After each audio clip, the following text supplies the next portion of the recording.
Bula FM number 2 NSR. Bula FM number 2 NSR.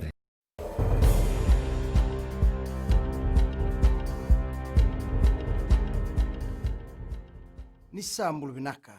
Se kwe ongo na pakaleleka ni nonda itu kwe na mbungi ndindai. Na usutu lebu ni sasanga ni mate ni tu se kwe na nonda tango maki na leo ni vanua mai na mate ongo na COVID-19. Ena nona vositi ko melambasa tuku na minista ni beka boy labo aya said kayum. Ni raw ni laurai na nona mbiuti tiko na mate ni tu e sona lawa ku kawa wena kena sangai me tarobi na teti ni mate ongo. E kureni sa mbiuta na mate ni tu e sona tubutuba kalaurai na kena siang ni beito biwalebu na mate ongo.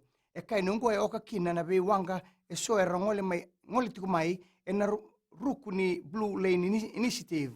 E kureni sa mbiuta langa e so na bibuke me pakataka na concessional loan e na non rabuki na leuni punua e na ngauna nrendre ongo. E siang ni ndondonu kibir na obisa merra pakangata pakatao ndondonu na non rakaukaua. Ngona bikai bagarita na matambose ni Human Rights and Anti-Discrimination Commission e na ngauna idhingo makina na ribote e na non rato atoru bagabesu e bwana leuni punua ka siang ni ndondonu merto atoru bagabesu. Sa atoru baka enduan na bebangangai na matambose ongo e na bugu ni bimbi ni non ndondonu na leuni punua. Wang bimbi ke baka era murietu baga ndondonu na yabu ni bahulewa ni non punua.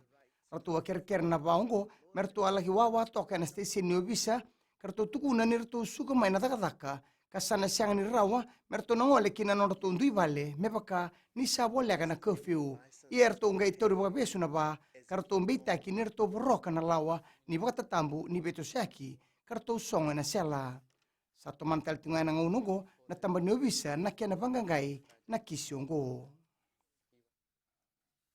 Na ikaruni wandindin ni mate ni tu e tukuna ni siang ni bakalawa na warandi ka soli ki wana mate ni tu tau manda solo marra ene kena bakandi kebi na nona itiko teki buta ni kuwa na kena rongodi na kisi ni marra ena mate belewe e suba beite ke marra ena dona val ni kena siang ni murina lawa ki na kena soli ni tuku lasu tukuna ikaruni wandindina mosese matani singa ni siang ni via soli na nona password ni nona email o marra ena ngauna kere kina wa e toruva ke rona wandindike ena val ni marra ena singoya ena tomani taltiko ena singini mataka na kena rongodi na kisiongo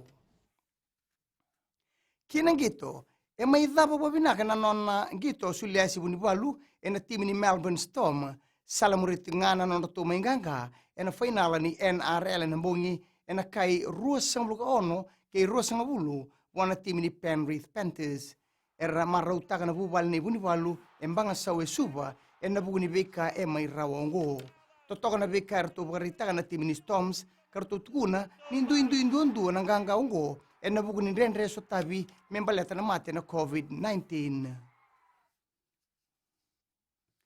mai da bekir na bagaleleka ni nonde tukutuku na kene kuri erano na semana stiseni na Radio Fiji 1 Kinambula FM ni bagading vinaka.